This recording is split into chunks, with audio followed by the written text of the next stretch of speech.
High बंधुरा welcome to my channel agriculture daily.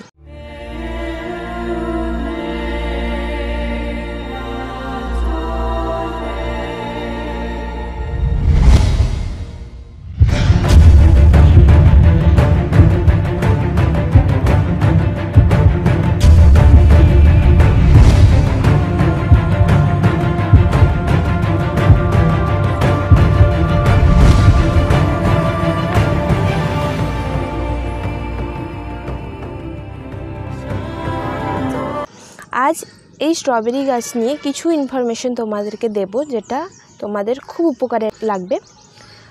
ভিডিওটি শেষ পর্যন্ত দেখার অনুরোধ রইল। তো চলো ভিডিওটি শুরু করা যাক। এই যে দেখছো আমার দুটো স্ট্রবেরি গাছ বেশ অনেকটাই বড় হয়েছে আর গাছে ফুলও চলে এসেছে, তবে এখনও আমি রানারের দেখা পাইনি। তোমাদেরকে বলি রানার কি জিনিস। রানার হচ্ছে গাছ থেকে বেরোনো একটা আলাদা অঙ্গ বলতেই পারো, যেখান থেকে নতুন গাছ সৃষ্টি করে এই স্ট্রবেরি গাছ, যেটাকে আমরা বলি অঙ্গজ জনন।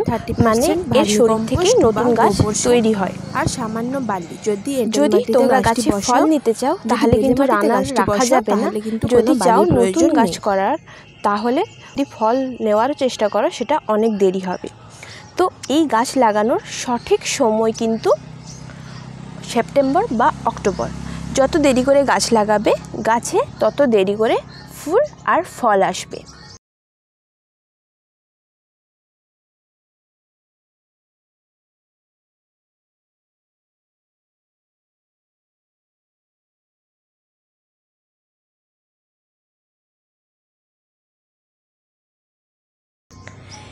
এই গাছের কেয়ার করা অনেক ইজি। গাছ খুব খাবার পছন্দ করে না, খুব জল পছন্দ করে না, আর খুব রোদ সেটাও কিন্তু পছন্দ করে না। আমি দুটো চারা নিয়ে এসেছিলাম, তবে ইচ্ছে আছে এর রানার থেকে বাকি গাছ করব। টবের থেকে মাটিতে এই স্ট্রবেরি গাছ খুব ভালো হয়, তবে আমার কিছু প্রবলেমের জন্য আমি গাছগুলোকে টবেই বসিয়েছি। টবগুলো দেখো 6 ইঞ্চি টব, খুব বড় টব সেটাও বলবো না, মোটামুটি একটা টবে আমি বসিয়েছি। তবে গাছের গ্রোথ কিন্তু খুব সুন্দর হয়েছে। মাঝে একটা ভুল করেছিলাম, যার ফলে এই গাছটা আমার ছোট আছে, আমি অতিরিক্ত খাবার দিয়ে ফেলেছিলাম, যার ফলে গাছটা প্রায় মৃত্যু অবস্থা। তারপরে গাছটার একটু টেক কেয়ার করে আজ এত সুন্দর গাছ হয়েছে। তাতে দেখো ফুলও এসছে।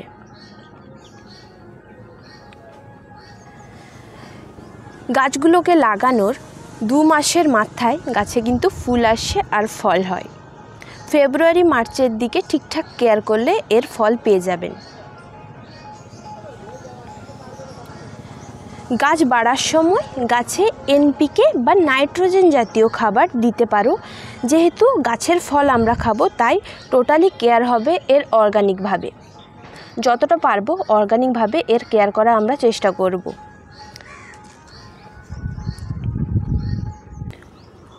অনেকেরই সমস্যা হয়, গাছ অনেক বড় হয়ে যাচ্ছে, গাছে ফুল আসছে না। তো তোমরা কি করতে পারো, গাছে নাইট্রোজেনযুক্ত খাবার বন্ধ করে দিয়ে পটাশ দিতে পারো বা দিতে পারো ফসফরাসযুক্ত কোনো খাবার। আমি ডিএপি ব্যবহার করেছিলাম, তবে সেটা জলে ডাইলিউট করে সরাসরি কিন্তু টবে সেগুলোকে আমি ব্যবহার করিনি।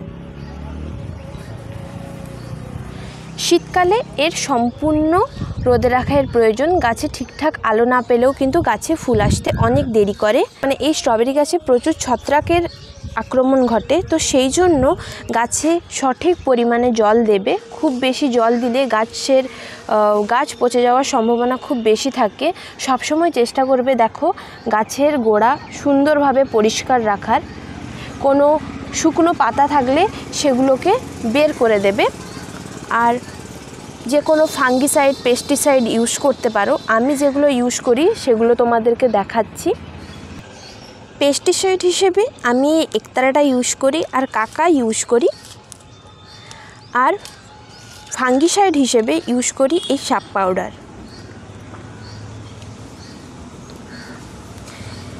যে কোনো নার্সারিতে এগুলো অ্যাভেলেবেল থাকে, তোমরা নিয়ে এসে এটাতে স্প্রে করতে পারো। আর সপ্তাহে 1 দিন গাছকে ভালো করে স্প্রে করে ধুয়ে নিতে হবে। এতটুকুই করলে গাছে খুব সুন্দরভাবে ফুল আসবে আর ফলও আসবে আর গাছ থাকবে সম্পূর্ণ সতেজ আর সুস্থ। তো বন্ধুরা, আজ পর্যন্ত এইটুকু। ভিডিওটি ভালো লাগলে অবশ্যই একটি লাইক করে যাবে, আর চ্যানেলটিতে যারা নতুন তারা কিন্তু অবশ্যই আমার চ্যানেলটা সাবস্ক্রাইব করে যাবে। টাটা।